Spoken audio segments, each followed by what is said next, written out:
The Go Downs is back, breaking down an absurd trade that went down earlier today. I mean, for this to happen heading into July is pretty crazy. And the way it was reported, first it was like Ramsey traded, and everyone's probably like, all right, we expected that. But to the Steelers, pretty crazy. And all of a sudden, Minkah Fitzpatrick's involved.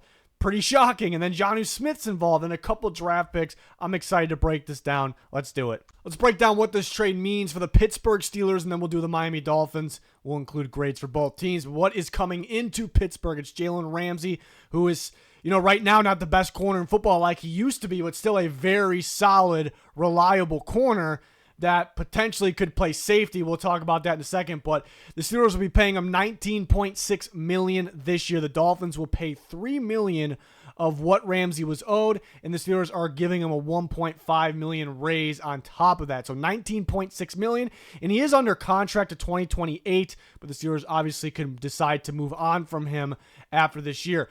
Do they want to? I think what perfect scenario, they're able to work things out for more than just a year, but they definitely don't want to be paying him through 2028. And Ramsey, he could want to jump ship pretty quickly. We've seen that in the past. We'll see what happens. But we know what is locked in this year, and they add tight end Jonnu Smith coming off a career year, a big-time breakout year, back with Arthur Smith.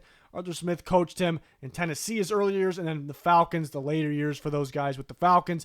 And the Steelers give him a new deal, so it's a one-year, $12 million deal for this year. So, and they also get a 2027 seventh-round pick, but they swapped. So they're going to move back in 2027. They lose their fifth, they get their seventh. So total amount they are bringing in for 2025 is a pretty big price tag there. $31.6 million roughly is the cap hit, the salary coming in.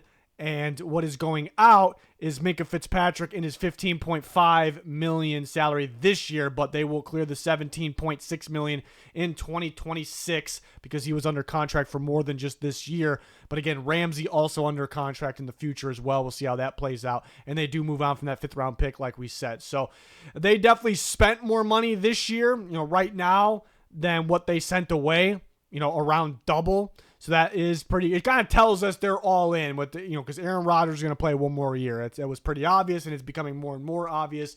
So they're trying to make this team as good as it can get. And then losing Minkah Fitzpatrick in this trade, maybe that sounds funny. They're trying to be as good as they can get, but overall, they add Ramsey, they have other options at corner, at safety, and they do get better on offense, technically adding Jonnu Smith, even though they did have to give him a new deal. $12 million's a little pricey for tight end. He played up to that last year for sure. Before that, definitely not. So I think what's interesting here and why this is a little bit of a league-changing trade, especially when it comes to the Steelers, is how the Steelers could play the different scenarios, how they can mix things up, how they can play by, every down, every series, every opponent, and that is mainly in their secondary. So I'm looking at their top, potential starting safety options. I put Jalen Ramsey in that. There was some talk about him playing safety throughout his NFL career. That didn't happen. But right when he came up on the trading block, there was some talk about him potentially, even years ago it came up, that Ramsey would like to play safety towards the end of his career. So could that be now? It's definitely possible. They traded Minkah Fitzpatrick. They also have Deshaun Elliott, who played fairly well for them last year, and they signed Juan Thornhill, who was awesome for the Chiefs. Didn't work out for the Browns. Got cut as experience as a free safety and in man coverage. The Steelers are a team that like to mix it up a little bit. So who will still be the two starting safeties? It'll be two out of those three guys, but you can kind of mix and match. Top corner options. Jalen Ramsey is their best corner. He can start as a corner. He obviously can't do corner and safety at the same time, but you can see him one series or one game here, one game there. You can mix it up based on what's working. They also signed Darius Slay this offseason. Definitely declining, but still a very smart, solid corner. Just look at 2 years ago or 3 years ago, I thought he played at an extremely high level, so it didn't look like he lost a step back then, but losing a little bit now. And they do have Joey Porter Jr., which you're expecting a little bit more out of, but he does have that upside. He could be a special player. And Corey Trice, a young player from Purdue that I liked a lot in his college days. He played a little bit at the end of the year for the Steelers. So he's more of a solid depth option right now, but a decent young name to watch. But what's interesting with those corners is if Ramsey, let's just say Ramsey's not playing safety, I think there's going to be some safety play. But let's say he's not playing safety, sticking at corner, which some people will believe that. Very realistic. obviously he's starting at corner. He's Jalen Ramsey. They just traded for him. And Darius Slay, they just signed this offseason, and they were pretty quick to show interest in Darius Slay. So I don't think they have some former coach connections on the staff as well. So my point is they didn't do that to just sit Darius Slay on the bench or cut him or trade him. So if Ramsey is a full-time corner, or if he's starting games as a corner, it might be Ramsey and Slay. Could one of those guys play the nickel spot, Ramsey, Slay, Porter? I think it's definitely possible. But so at first it was like Porter could be the odd guy out. But again, they trade Minkah Fitzpatrick. Ramsey, there's some talk about him playing safety. So they're going to mix and match. They're going to mix it up, which is a good thing. I think that's a big thing with defense, especially when you get to the playoffs, is because there's a big difference between regular season and the playoffs, especially with defenses. It's who's unpredictable, who's mixing it up with their coverages. That's what I've noticed every year. Steelers can take it a step further and just mix it up with their personnel, what players are out there, where they're aligned, and that could be very tricky for the game plan in pre-snap situations for opposing teams. So that part I actually love for the Pittsburgh Steelers. Nickel options, Beanie Bishop played there last year. They could do better. He does have upside, but they could do better. They brought in Brandon Eccles, who actually could play on the outside as well. He's very underrated, good special teamer, but they could use one of those other options, whether those safeties or corners, in the nickel spot. And the top tight end options, now they're loaded at tight end. Pat Freiermuth has been their guy. Obviously, Jonnu Smith has been Arthur Smith's guy, and he was awesome last year. They didn't just trade for Jonnu Smith for him not to be one of the top options. They're going to use multiple tight ends. It's not one starting and the other ones are depth. That's not the case here. I think we'll see a hefty load of Jonnu Smith, and I'm actually quite confident. I'm sure you are out there as well. Jonnu Smith and Pat Freiermuth, and they do have Darnell Washington. So he can block. He has upside. He kind of started to come alive a little bit, as he was a raw prospect, but recently. So I noticed fans have been a little hyped about him.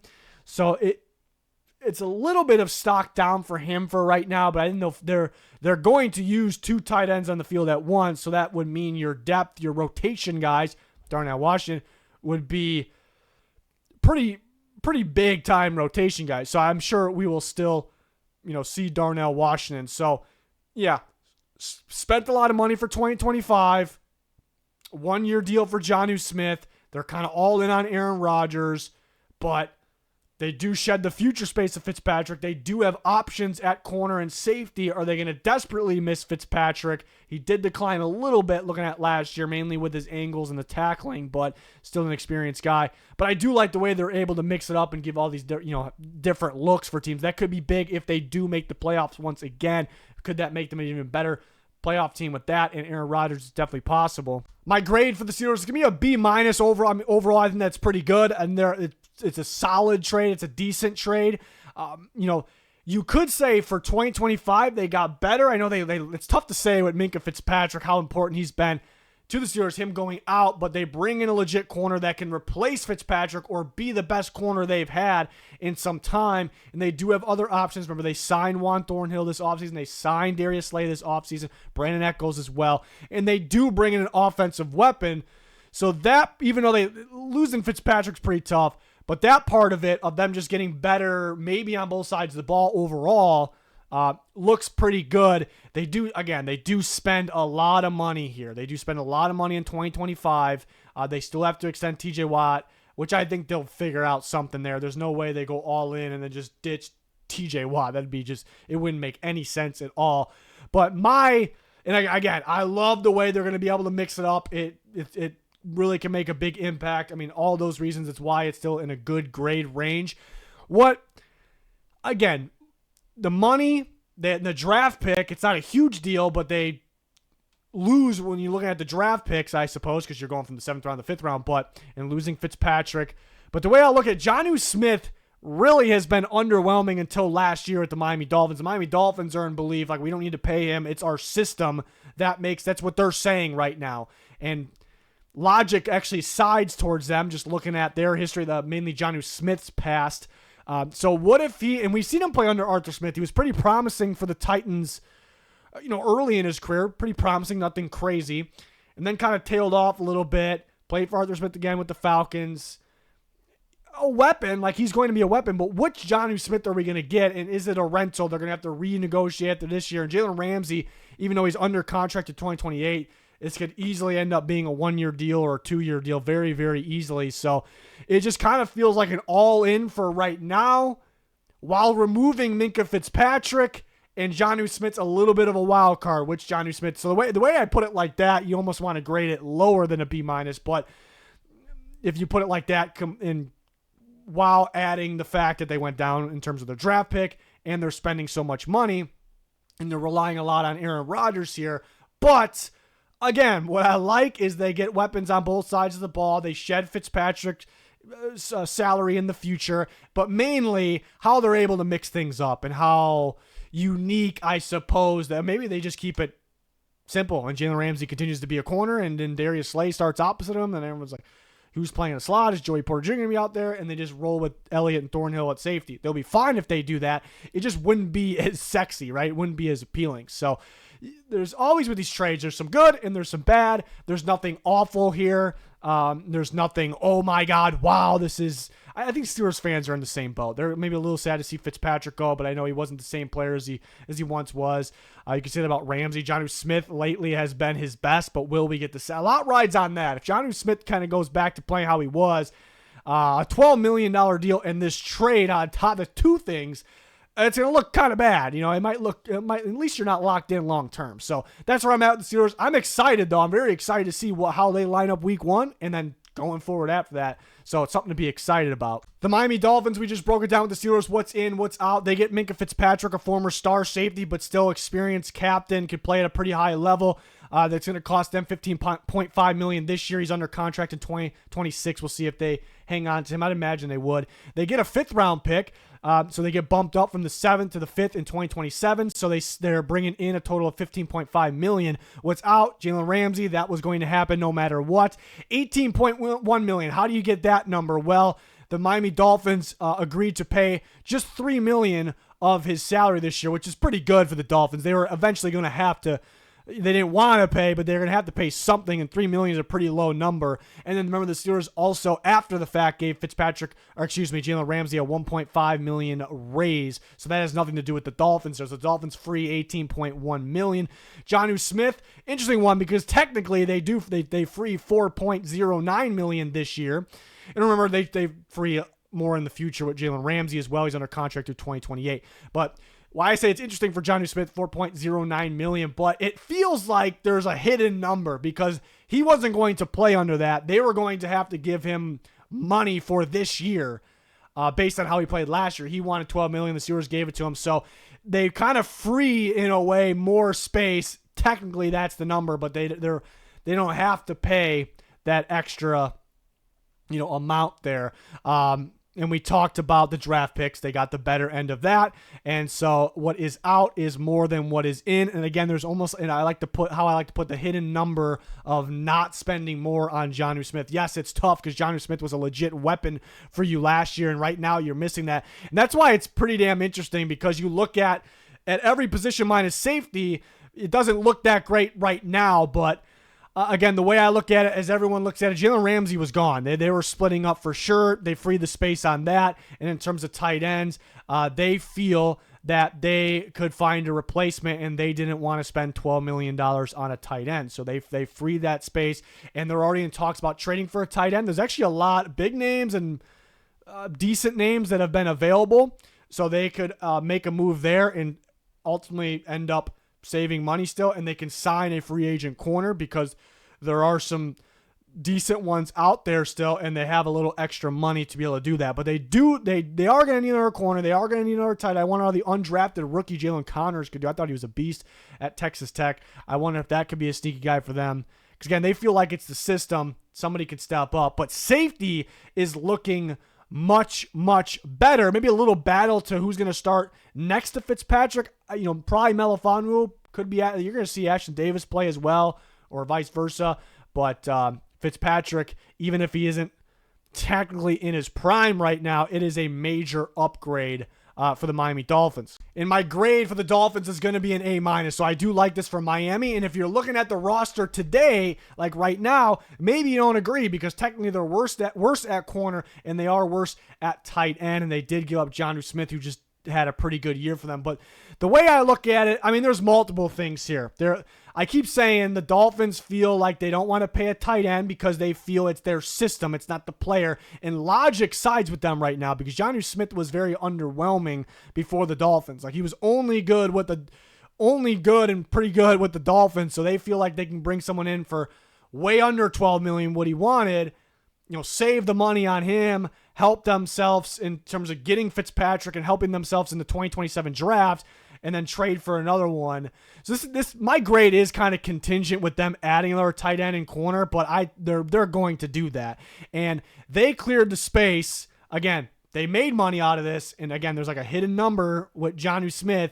It allows them, and what is that? What would they clear? Over $6 million? And that over $6 million is a lot this time of the year. After teams are low, they already had a free agency. They already had made other trades. They signed their draft class. $6 million, more than $6 million too, is a significant amount on top of what you already have this stage of the offseason to be able to sign guys. So they're going to be able to, it could, like, Jalen Ramsey was gone no matter what. So it was keep Jonnu Smith and pay him, and then you would have to find, you don't have Minkah Fitzpatrick, you're going to have to find a safety, still going to have to find another corner with or without Jalen Ramsey, and he was gone either way, and you still have a question for tight end for the future because you're not sure how long-term you want Jonnu Smith, and that would be with less cap space than they have right now. So they freed that cap space. They got Minkah Fitzpatrick out of it. Their safety group was brutal, and their corner group is brutal right now, but it was going to be brutal either way because Ramsey was going to be gone. So now at least the safety group's looking a lot better by adding Minkah Fitzpatrick. And it's funny how he ends up being back in Miami. You can sign a corner, maybe a better corner now that you freed space, and you can trade for or sign a tight end now that you have a little more space as well. So I think when it's all said and done, who would you rather have? Ramsey, who's unhappy, he's not going to play for you this year, Jonnu Smith, or Minkah Fitzpatrick, the corner they're going to add, the tight end they're going to add, and the draft pick. It's not a huge thing, but going from the 7th round to the 5th round, I think is a little more significant than people think, and you free money while it's all said and done. Another way I look at it and why I grade this pretty well for the Dolphins is Jalen Ramsey, myself, a lot of you out there, we talked about it a million times. We're all pretty convinced his trade value, in terms of his skill, is a different story, but his trade value, given that there was no leverage, the Dolphins, Ramsey said, hey, we're splitting up. He's not playing for us this year. Teams, come and trade for him. He's very, very expensive. He's declining a little bit, but he could still play. The value really drops. I mean, it was going to be a 4th-round pick maximum. I didn't think a 4th was going to happen. I was saying it's a 5th-round pick. So you could look at it like Jalen Ramsey got traded and the Dolphins got a 5th-round pick for him, and they sent out a 7th-round pick. So that's kind of like, that makes sense what was going to happen. Maybe the Steelers would have got a little bit better of that, but you trade Jonnu Smith for Minkah Fitzpatrick, what you so badly need to get better in the secondary. You do that because, again, the way I look at it, Ramsey was out no matter what. He was out no matter what. So that is factoring in a little bit. But you add Minkah Fitzpatrick, Jonnu Smith, you just had to give a contract to. You weren't going to do that. They don't want to value tight end like that. They feel like it's their system. And like I said multiple times, Jonnu Smith all of a sudden maybe he's figured it out and he's really good and he's going to be awesome for this year. It's definitely possible. But logic sides with the Dolphins on it's a system thing because Jonnu Smith has not been that good before this past year. But they have to go out and find that. Again, this is very contingent on them going out and adding a tight end, whether it's trade or free agencies. I do think, and maybe there's a shot he doesn't even make the team, but the undrafted rookie from Texas Tech, Connors, could be a little sneaky. They have Julian Hill as well. But they do got to go add a corner. But there's guys like Rasul Douglas, Santa Samuel Jr. still out there. So I'm very curious to see what they do. If it stays the same, then I don't like it as much. I'm just going to be completely shocked because they cleared space. Like I said, around just over $6 million is significant money this time of the year, where most teams are going to be thin throughout not be able to do anything from now throughout the entire year and be very, very thin, if anything, on cap space. So that's actually bigger than what people will say. So overall, I like this for the Dolphins. Even though the Steelers, you could argue their roster, their depth chart looks better right now. With the trades, I don't really look at it as Steelers versus Dolphins. They're so separate. They're so different. I just like what the Dolphins did here. Ramsey was a goner either way. Jonnu Smith, they just never were going to pay a tight end. They better themselves in the draft. I think that they better themselves in the draft pick and be able to add Minkah Fitzpatrick, which is the big name of this trade, the most surprising part. to better yourself in the secondary, and you free space, right now, and then you may have to pay Fitzpatrick next year, but you free space in the future with Jalen Ramsey as well. There's just a lot of positives here that we broke down for the Miami Dolphins. So, but if you say my favorite thing about this trade is what to look forward to with the Steelers, how they're going to mix it up, how they're going to align. I'm curious. I'm excited, and it could make them better, like we said, for the playoffs, just because they're being unique and they're able to mix it up a little bit and throw teams off. So there's just exciting parts for both teams. With the Steelers, again, it's Jonnu Smith. He just really hasn't been that great before Miami. Did you just trade for a rental? Did you just overpay a guy that's just not going to be as good away from Miami? Did you just give up too key of a piece when you're trying to go in Fitzpatrick, while you're trying to go all in right now, and you spent a lot of money, and the draft pick's not that big a part of it, but I explain myself over and over again, so that's where I come up with these grades. But overall, good job by both teams. I'm not trying to rip anybody here. This was just so fascinating to me. It's just this trade is fascinating if it happens in the beginning of the offseason. And it happened on the 30th. We're going into July and this happened. It's just in the way it was reported, it's like, oh my God, oh my God, oh my God. That's kind of what I was doing. So fun, very fun. NFL continues to entertain all year long. And then we have you with all the different types of content right now, even deep in the offseason. So join us, like, subscribe to notifications on. It's going to do it. Thanks for watching. Goodbye.